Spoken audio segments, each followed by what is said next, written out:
Alright, welcome to 3-3, adding and subtracting fractions with like denominators. So our last lesson was plotting fractions on a number line, and our next lesson is least common multiple. Okay, so I will be able to add and subtract fractions with like denominators, and I will be able to write my answers as mixed numbers. Okay, our vocabulary is like denominators. So we're going to go under L, and we have to actually add in this word. So L is on page 11, just kidding, on page 10. Okay, so at the bottom, where there was a space there, so this is not typed in, you have to actually write it down. So we're on L, and all the way on the bottom left, we have to actually write this down, like denominators. Okay, so that's two fractions with the same denominator, so like 5/8 and 3/8. They both have the same denominator of 8. So a personal connection would be like you and your friend are wearing the exact same skirt. If you're a person that you don't wear skirts, you could write shorts, or you could write pants, or you could write a hula skirt. What else could you wear on your bottom? I don't know, a dress, okay? You and your friend are wearing the exact same skirt, or you could wear the exact same shoes. All right, and that is the only definition for today. So, for our building background, we're going to shade in 1/5 of the circle. Okay, so I'm going to break this into fifths, so I start in the middle. I have to go up. Now it's fifth, so I can't make that a little bit smaller. So that's 1, 2, 3.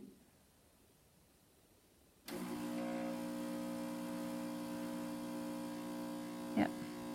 1, 2, 3, 4. Break that in half. 1, 2, 3, 4, 5. Okay, so I'm going to start by shading in 1/5 of the circle.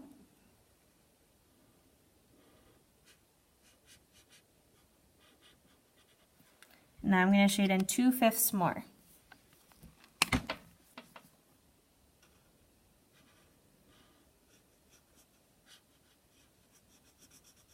So 1 and 2. So how many is shaded in now? Well, 3 of the parts are. So 3 out of how many parts? 5 parts. So 3/5. All right, so our process. We still have a positive plus a positive and a negative plus a negative. Remember, that means we add the numbers. Sign stays the same. Okay. Different symbols, if it's a positive and negative, or negative and positive, we're going to subtract and keep the sign of the bigger number. Okay. So we have 3/8 plus 1/8. So since they have the eighths, we're going to add the numerators. So 3 plus 1. 3 plus 1 is 4.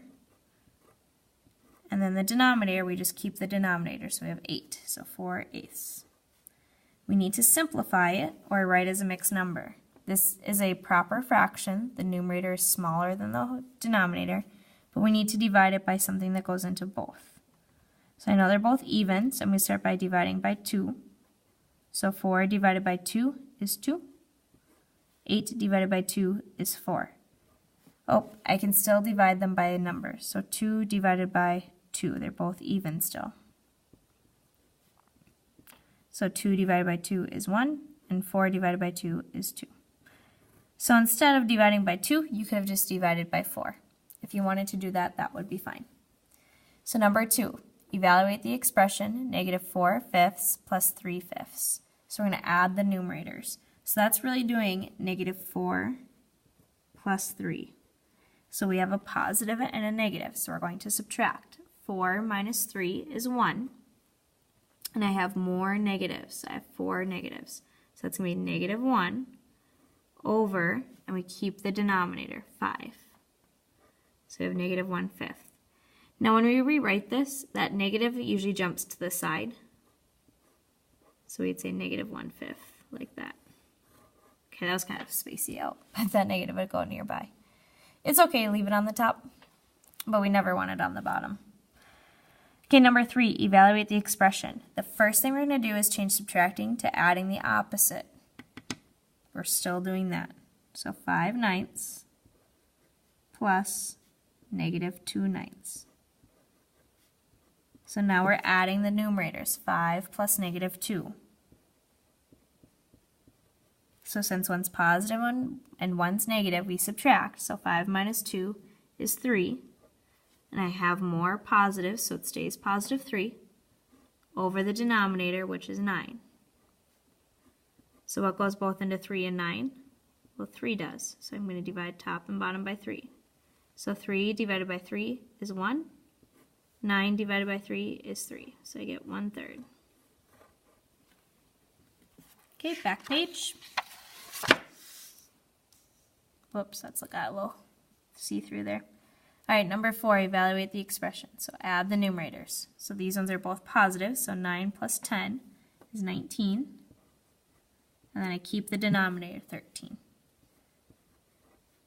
So I need to write this as a mixed number because the top number is bigger than the smaller number. So to do that, we do 19 divided by that denominator, 13.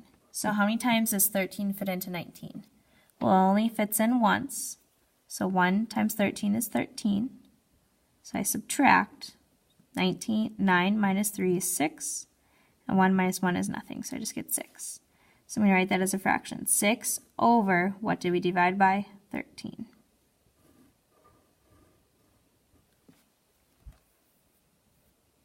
Okay, last one, number 5. I'm going to again change the subtracting to adding the opposite. So I'm going to write that as -4/7 plus, and instead of a positive 6/7, that's going to change into a -6/7. So because they're both negative, I can just add and keep the sign. So -4 plus -6 would be a -10 over 7. So now I need to write that as a mixed number because it's currently an improper fraction. The top number, 10, is bigger than the bottom number, 7. So I'm going to do 10 divided by 7. So how many times does 7 fit into 10? Well, only once. So I subtract 7, and I get 3. So I'm going to write that as 3/7. Now the big problem here, or not problem, but thing to remember, is this was negative. So this also has to be negative. So -1 and 3/7.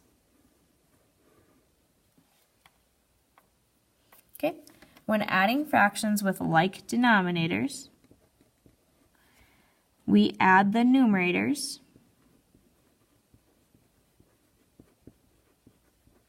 and keep the denominators.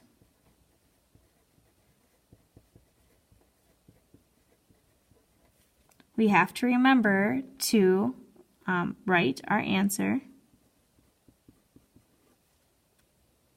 Oh, no, just not write our answer. I don't know why I thought that would be the answer.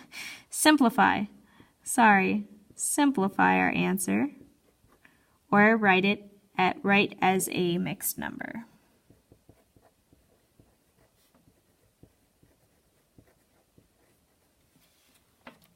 Sorry about that. I don't know why I thought that was right. All right, and that is it.